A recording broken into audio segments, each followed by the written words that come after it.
Thank you all for being here. Good afternoon. It's always so good to see some wonderful familiar faces. Just a quick note before we get started, today's session will be recorded and it's going to be made publicly available on our YouTube channel. That usually happens within about 2 weeks. So if you want to reference this, or students, if you want to have this to share out in the future, that will be available in about 2 weeks, I would say. For those of you I have not met yet, my name is Bailey Sterling, and I'm the Student Engagement and Marketing Strategist for NNLM Region 3. I'm so thrilled to introduce you to our amazing NNLM Region 3 interns and for you to hear about the work that they have been doing over the last few months. In addition to our interns, we're joined by supportive staff from NNLM Region 3, from Lewis Library, and from AgriSafe. And I do want to take a moment to thank a few key people who make this internship experience possible. First, I'd like to thank Dan Burgard, University Librarian and Vice Provost for Scholarly Information Management, and he is also the Director and the PI of NNLM Region 3. I'd like to thank Brian Leaf, Executive Director of NNLM Region 3, and Natalie Roy, CEO of the AgriSafe Network. I want to extend a special thanks to Natalie for her ongoing partnership in creating unique opportunities that benefit agricultural communities throughout our region and our country. Of course, also a big thank you to the incredible site supervisors who worked closely with our interns this semester. I want to thank Stacey Jenkins, Online Learning Coordinator at AgriSafe, Katie Pierce Farrier, Data Science Strategist at NNLM Region 3, and Debbie Montenegro, Deputy Director of NNLM Region 3. And finally, of course, I want to recognize our student's academic advisor, Dr. Anna Cleveland. Dr. Cleveland is a Sarah Law Kennerly Endowed Professor and Director of the Health Informatics Program at UNT. Thank you, as always, Dr. Cleveland, for your continued support and for sharing such wonderful students with us. All right, so let's start with a quick introduction to NNLM and what we do. So the Network of the National Library of Medicine, or NNLM, is the outreach arm of the National Library of Medicine. We work with organizations across the country to improve health literacy, strengthen public health, and support advancements in the medical field. You can see from the map here on this slide that NNLM is divided into 7 regions. Region 3, which is the green region here, serves Arkansas, Kansas, Louisiana, Missouri, Nebraska, Oklahoma, and Texas. Our office is based at the University of North Texas Health Science Center in Fort Worth. And I mentioned at the top of this presentation that we're joined by some wonderful staff from Lewis Library. Lewis Library is the library on the UNT HSC campus. One of our goals is to support the next generation of medical librarians and also health information professionals, and not only to support them, but also to learn from them. And that's a goal that we take very seriously. I could really talk all day about the amazing work that early career librarians and information science students are doing. But today we're here to just focus on the internships. Today, we will hear the final presentations from our NNLM Region 3 Spring 2025 interns, Satyasri Manepalliwill and Dr. Pavithra David, both from the University of North Texas. Satyasri will share her work in collaboration with AgriSafe, and Dr. David will walk us through her evaluation of AI tools and the tools' potential role in NNLM workflows. Both interns have worked really hard all semester long on very thoughtful and robust projects. Their contributions have not only opened new doors for NNLM's Region 3's outreach efforts, but have also helped us to explore exciting new ways to serve our communities. On top of their academic and professional responsibilities, they have consistently collaborated with Region 3 and AgriSafe teams to complete their internships. Today's presentations are their final deliverable for the program. After both presentations, we will have a Q&A session. You're welcome to wait till then, hold your questions till then, or you can put questions in the chat and we will address them after each of the students' presentations as we go along. So first up, we do have Satyasri. Satyasri Manepalli, I will hand everything over to you to get us started. Good afternoon, everyone. I'm Satyasri Manepalli, and today I'm excited to present my work during my health librarian internship, which is partnership between Network of National Library of Medicine, Region 3 and AgriSafe. And my supervisor is Stacey Jenkins, and my academic advisor is Dr. Anna Cleveland. Next slide, please. And about me, I completed my bachelor's in agriculture honors at Centurion University of Technology and Management in Odisha, India. During my internship, I completed two of my projects, which is AELP RAVEP. AELP means Agriculture Extension Learning Program, and RAVEP means Rural Agriculture Working Experience Program. And I did an internship through Agriculture Industrial Attachment at Gram Tharang, and I worked on hydroponics, protected cultivation, and micro irrigation. Currently, I'm pursuing my master's in information science with a concentration in health informatics at University of North Texas. Next slide, please. And these are the tasks I have completed. So I have completed two courses through AgriSafe Lab, which are Agri-Farm Response course, Invest in Your Health, Train the Trainer course. And I worked on APA format guidelines. And I did research on recent articles regarding suicide rates in rural and agriculture populations and finding various resources to help community health workers where they can support farmers with the resources and moving data like historical files from Huddle to SharePoint. And I worked with Dr. Linda on aging farmer, female farmer research and awareness presentation, and added few of the I attended few of the webinars to get more insights and develop my knowledge in this field. Next slide, please. So, AgriSafe Farm Response course provided by AgriSafe offers healthcare professionals with effective information on mental healthcare needs of agriculture producers and the farm families, in which it helps to ensure a comprehensive approach to the health of farmers. It is a professional development module targets to range of variety of individuals from healthcare and access providers. Next slide, please. And these are the topics covered by AgriSafe Farm Response course, like business factors in mental health. They are agriculture financial stress, farm risk, risk mitigation practices, health property and role of mediation, agriculture work health factor, total farmer health. I will explain this topic in upcoming slide. Culture of agriculture and family dynamics, which means understanding a person values can go a long way with making meaningful connections and behavior changes, whereas cultural norm means result in person-to-person differences in values, beliefs, and behavior. These patterns may causes issues between family members, so this might cause stress to the farmers.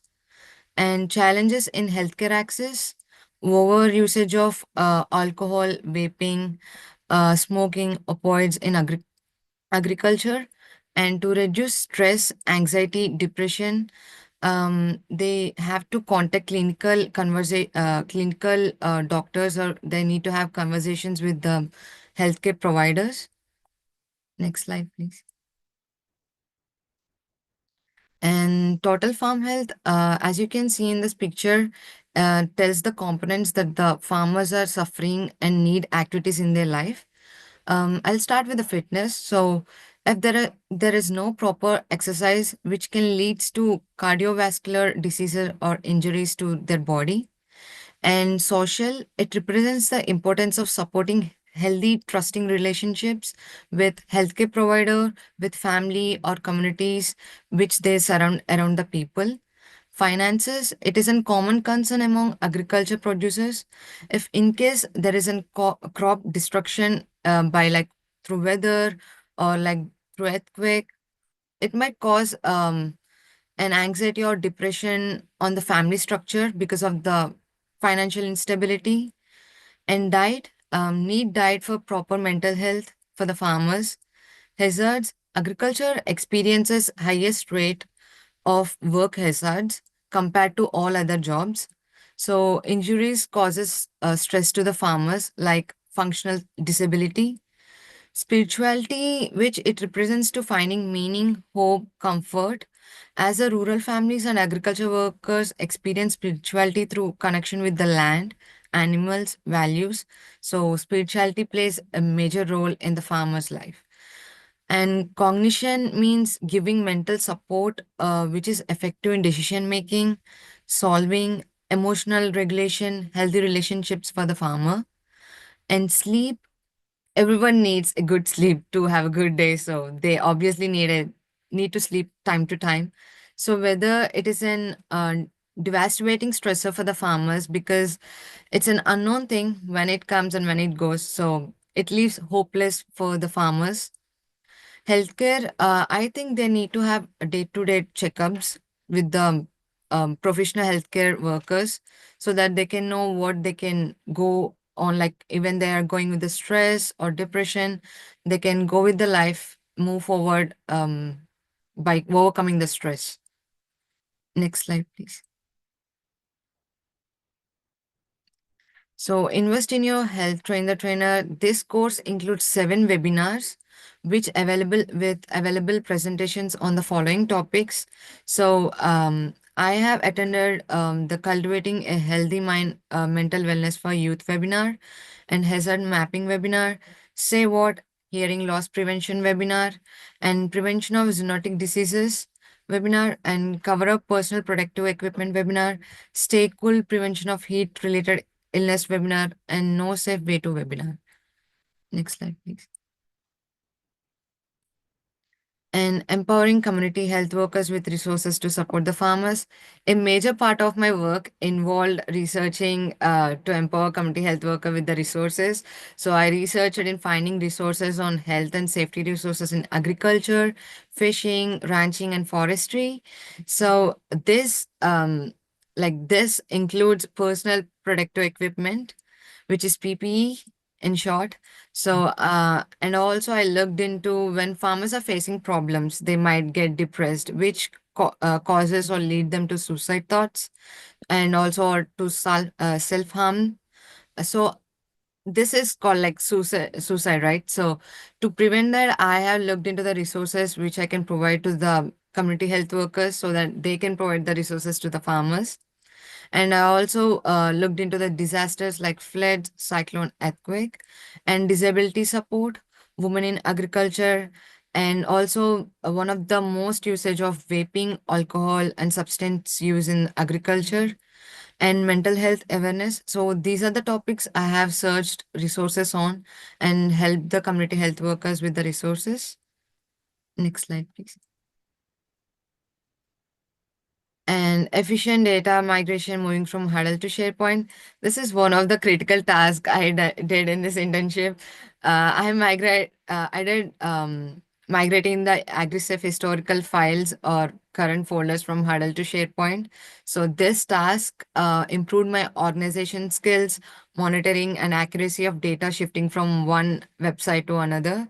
So this gave me more knowledge on how I can manage the system of files and documents. Yeah. Next slide, please. So I worked on aging female farmer research awareness presentation with Dr. Linda. So I reviewed data on female body characteristics and provided information regarding agronomic improvements for female farmer workers. Like I looked into the musculoskeletal pain and well-being. This affects the female farmer sleep related issues and might causes both physical and psychological factors. And I also looked into a topic grip strength and hand size. As if you can see, women have small hands. So it might reduce grip strength compared to men. So women need hand size tools to not get hurt. So I looked into the resources which might can help the presentation for aging female farmers. And when it comes to the whole body vibration, when I was researching on this topic, I found few interesting effects on women in agriculture, mostly on musculoskeletal disorders, cardiovascular issues, neuropathy, digestive problems, headache and dizziness. So when it comes to musculoskeletal disorder, it occurs when prolonged exposure to the whole body vibration, which can link to the lower back pain and spinal degeneration, um, and also which can give you joint strains. And cardiovascular issues occur because of whole body vibration, which can change in heart rate and increase body pressure. And neuropathy, which can result in nerve damage, causing sensation like tingling, numbness, and weakened muscle control. And digestive problems like loss of appetite, indigestion, headache and dizziness, staying or working in the areas of whole body vibration can cause motion sickness, headache, and balance disturbances. So I also worked on osteoporosis, which even my mom is suffering with osteoporosis. So I got more knowledge on this when I was searching on it. And as you know, it is a silent disease because you can't control your bones getting weaker. And when I was searching, like researching on this topic, I found approximately 10 million Americans have osteoporosis and another 44 million have low bone density. So nearly 80% of older Americans have suffering from bone breaks. So experts says that by 2025 they think approximately of $25.3 billion in cost because of 3 million factors. So, and mostly I would say this osteoporosis might cause to the people in the age of 50 years and so on. It goes from 50 to like 80 or till they live. So arthritis refers to joint inflammation that can affect one or multiple joints. Common symptoms could include swelling, stiffness, and decreased range of motion. It is more common in older adults, but can affect people of all ages. And I worked on what questions the female farmers need to ask when they visit the healthcare provider or health center, and what are the risk factors and prevention strategies. And when it comes to dementia, it is an overall term for the particular group of symptoms. These characteristic symptoms of dementia are difficult with memory, language, problem solving, and other thinking skills that affects the person ability to perform everyday in everyday activities. Whereas this Alzheimer's disease is one of the causes of dementia, which affects the damage of nerves. And I also worked on what questions can be asked when they visit the healthcare provider, when female farmers visit the healthcare center. And I also found few of the resources which are current updated information on this topic. Next slide, please. And I attended few of the webinars and QPR question, refer and pursued for farm and farm families, and monthly mental health innovation exchange aggressive response network, and also the another webinar on training regarding the over usage of opioids and vaping. Next slide. So these are the ideas I would suggest to implement. So I would say if we create in small groups and they visit the rural areas and know the what are the farmer needs and what are the assessors they need in their life. For example, if they need to have a health insurance and enrollment and they don't know how to do it, if the group go and reach out to them and tell this is the process they can proceed with and enroll into the healthcare insurance, or also the healthcare resources where they can know more about the anxiety or whatever the problem they are going through, and it can help them with the small teams go and visit the rural areas. And second, I would oh, am I audible? I'm so sorry, there is a power cut here. We can see and still hear you. Can you see the slides? Yes, I'm so sorry about that. Oh, quite all um, right.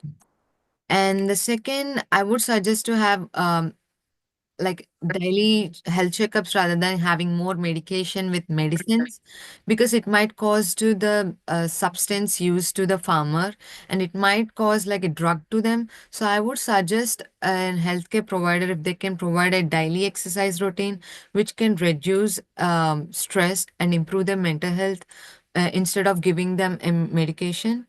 And the third, I would suggest to conduct um, SWOT analysis, which is strength, weakness, opportunities, and threats. Whereas these can help the farmer can identify what are the threats within within them, either regarding the farm, regarding the family, or regarding the village. They can analyze is what is the problem within them. Next slide, please. And the lessons I learned throughout this internship, I gained a deep understanding of unique health challenges faced by farmers. I strengthened my research skills, improved in data management, and grew more confident in public communication. Developed practical skills of shifting file from one website to another, which improved me organizing and accessibility to the resources. So this internship is very valid to me because I can use this knowledge on any other workspace where I'll be entering into. Next slide, please. And these are the resources. And thank you. If you guys have any questions, you can ask me. Thank you so much for today. So, Satyasri, there is one in the chat. I'll just read it out for the recording. As someone with a smaller stature who does many DIY projects, I can definitely say tools are made with different body sizes in mind. Very interesting. And I completely agree with that comment. Like, to be honest, I had never really considered that in an agricultural or in a farm context because that's not part of the world that I have lived in. But what an interesting consideration and so important for the people who use those tools. Just Um, getting some great jobs and some thank you, so interesting. Sorry, go ahead. That poem was actually this was suggested by Dr. Linda. So she asked me to search on this topic. When I looked into it, and it's true, many people have broken the thumb finger because of using pruning things, because they are very heavy. So I think women need to have their own size tools with them. And thank you so much, Katie, for telling me about that. Okay, well, if y'all have any more questions while Dr. David is presenting, if you have any questions for Satya Sri, feel free to throw them in the chat or you can hold them till the end. I just want to say, Satya Sri, you did a great job and presented so much interesting information. So, like, I kind of can't believe how much ground you covered over the last couple of months. So, thank you for all of that amazing work that you've been doing and for the suggestions you posed at the end. So, and thank you, Stacey, for being a site supervisor. Thank you so much, everyone.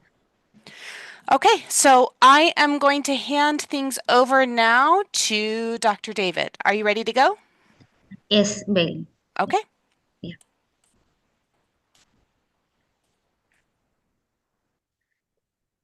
Hi, good afternoon, everyone.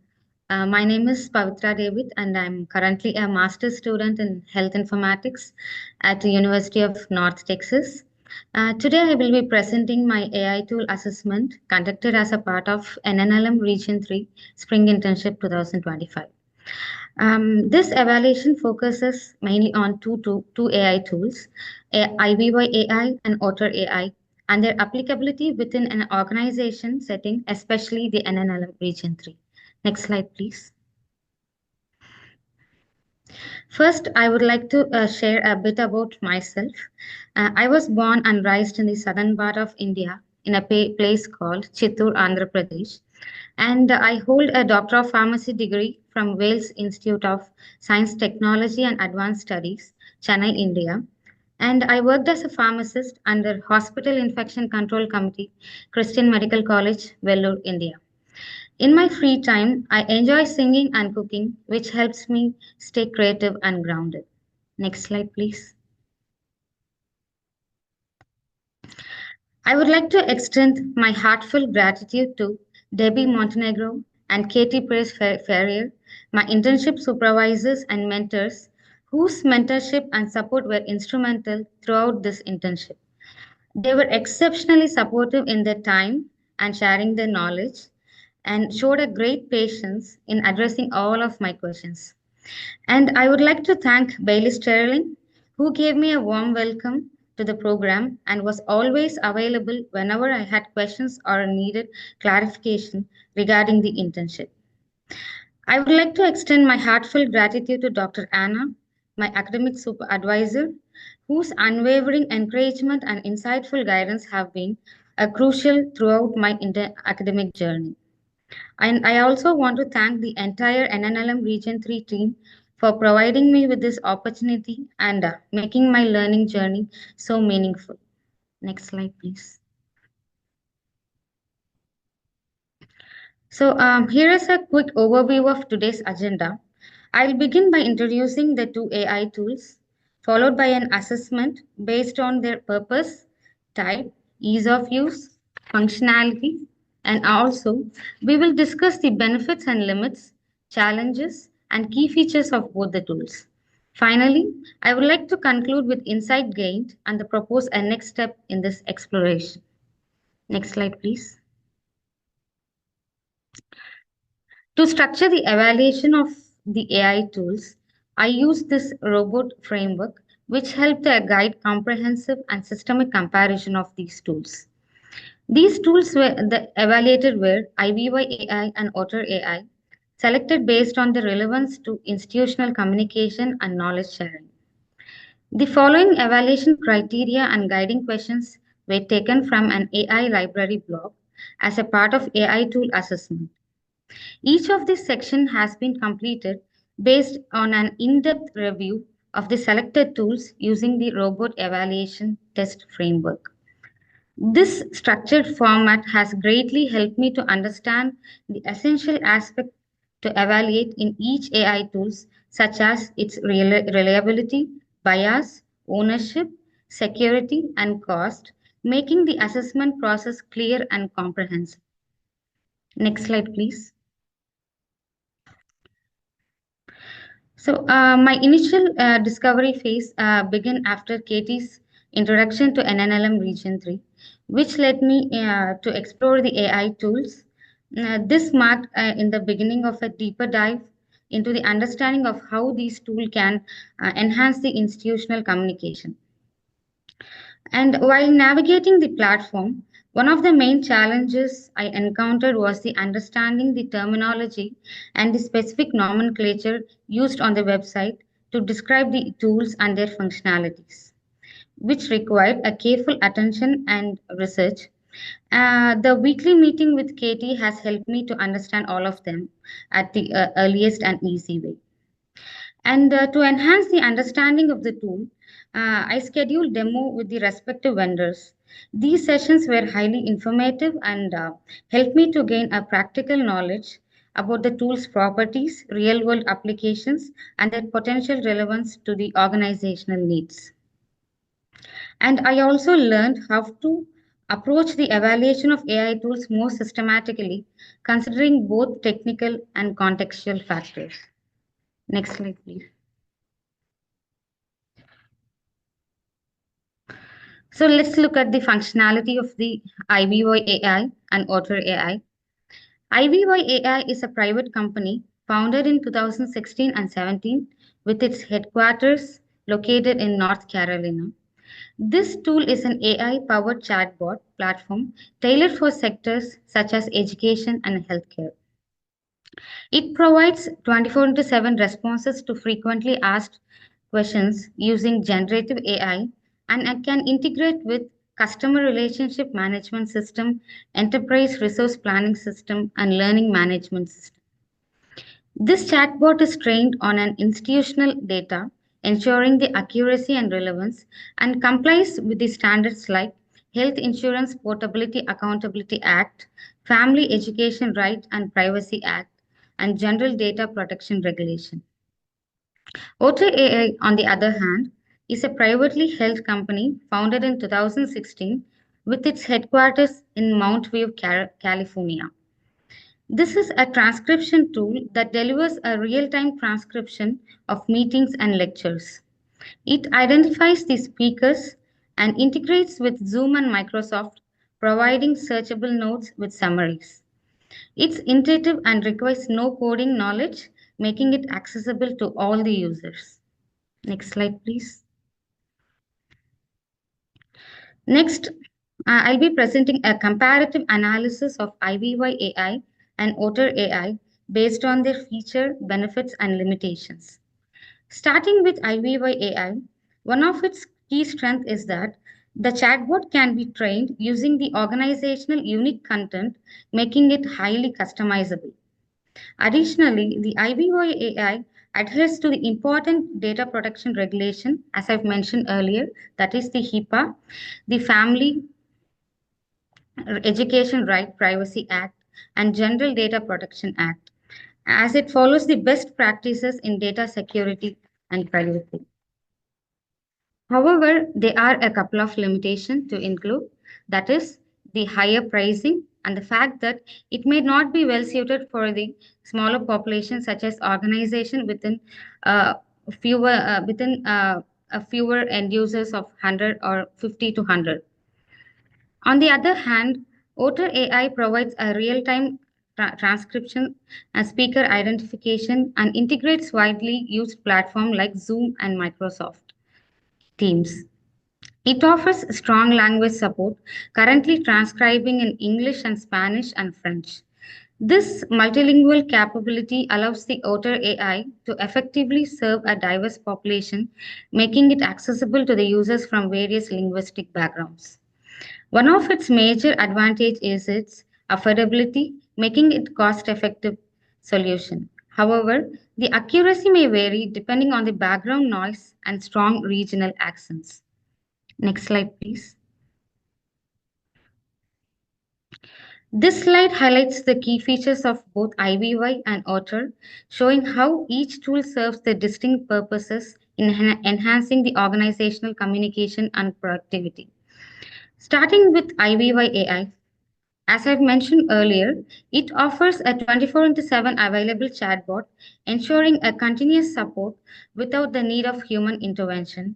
And it also automates responses to frequently asked questions, making it efficient for handling routine inquiries. This tool integrates with various platforms, and it is particularly suited for institutions with larger population due to its scalability and customizable potential. Moving on to Otter AI, it delivers a real-time transcription, making it ideal for capturing meetings, interviews, and lectures. And these transcripts are easy to share and search, improving the accessibility and follow-up. It also supports the team collaboration, allowing multiple users to annotate and access the shared notes. And it also helps us streamline workflows by creating a structured summaries and action items from the conversation. Next slide, please.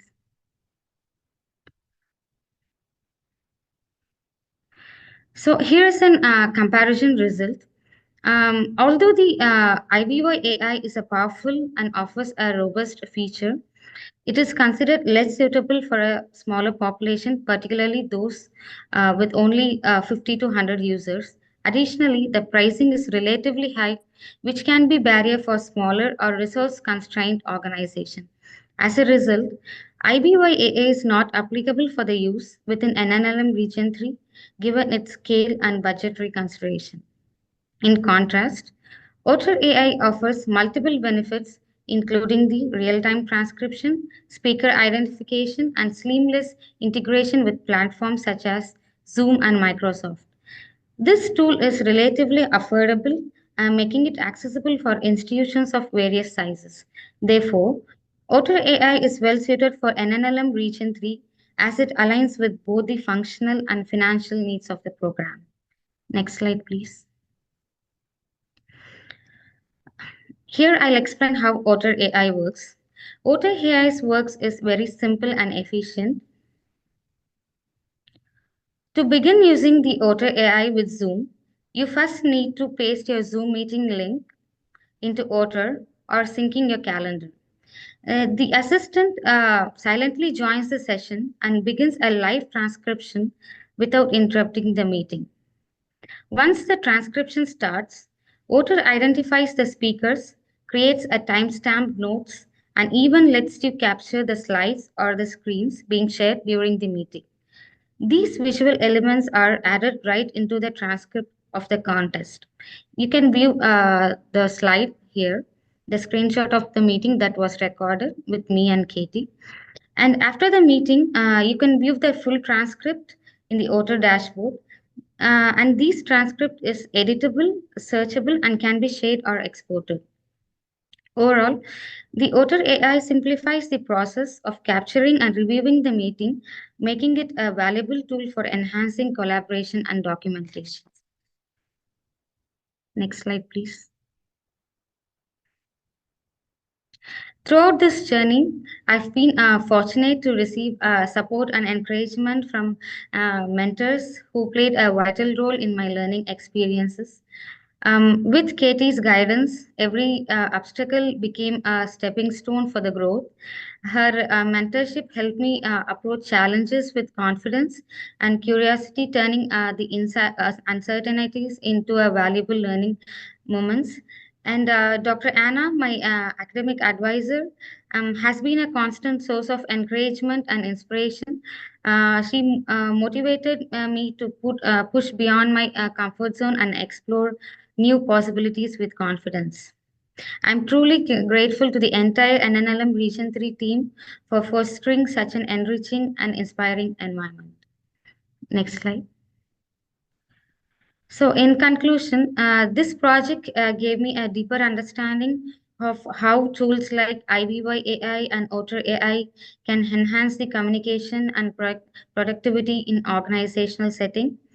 IVY is a robust solution for larger institutions requiring a chatbot functionality, while Otter AI proves to be a flexible and affordable transcription assistant for smaller teams.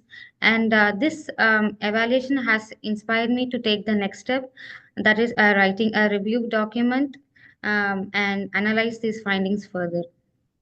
Next slide. This is my contact information, and thank you for your time and attention. Yeah.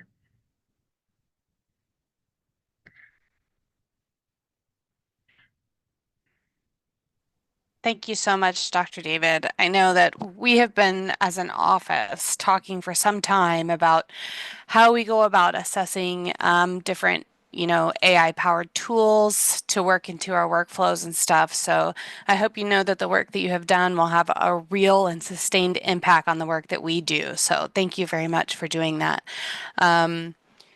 Debbie says, this was so much information in compact presentations. Thank you both for your work. And I couldn't agree more. Dr. Cleveland says, thank you for your presentation.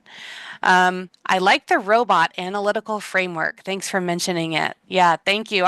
This is actually my first time learning about that. So yeah, thank you so much, Dr. David. Thank you. If there are no other questions, we'll keep allowing for questions to roll into the chat. But I do want to pause right here and say, with that, Satyasri and Pavithra, you did it. Congratulations. I really wish we were all together, like in person in a room, so you could hear the congratulations and the applause that you deserve, because I think it's evident by your presentations that you have done some really amazing work over the last few months. Thank you both endlessly for sharing your talents with NNLM Region 3 this semester. It has been such a pleasure working with both of you. Even though your presentations are wrapping up, we're really excited to see what you accomplish next. And we would love to stay connected moving forward into the future. But for now, I hope you both take a moment to celebrate the work that you've done and the success that you have achieved. So Just claps for you both. Thank you so much, So Bailey, well. everyone. Yeah. So before we wrap up, I do just want to quickly share a couple of the ongoing student engagement opportunities that we offer. I'm going to start at the bottom, actually, counterintuitively, but these two students both completed the internship experience that we have. These come up each spring. Internship positions are available for graduate students living and or attending school in one of the 7 states covered by NNLM Region 3. So I mentioned at the top that was Arkansas, Kansas, Louisiana, Missouri, Nebraska, Oklahoma, and Texas. So they're wrapping up that experience now, and then we are about to embark on a journey with our fall student development awardees. Those applications will be going out within the next few weeks, and the students who apply for these awards, the students who have successful applications to these awards gain attendance, like they attend and present at least one professional conference in the fall, and then they also do some other professional development. They engage with our staff. They have presentation coaching. So that's another great opportunity for information science, library science graduate students to plug in with medical librarianship sometimes for the first time. So please be on the lookout for those applications to be coming out soon. If there are, I do want to read what Dr. Cleveland has said here on behalf of North Texas. Thank you to the NNLM Region 3 staff. It's our pleasure, Dr. Cleveland, to work with you and with your students always. Thank you so much for sending great folks our way. We really had a great semester working with them. If there are no other questions or comments, you're welcome to head out. Thank you all so much for being here, and I hope you have a wonderful week.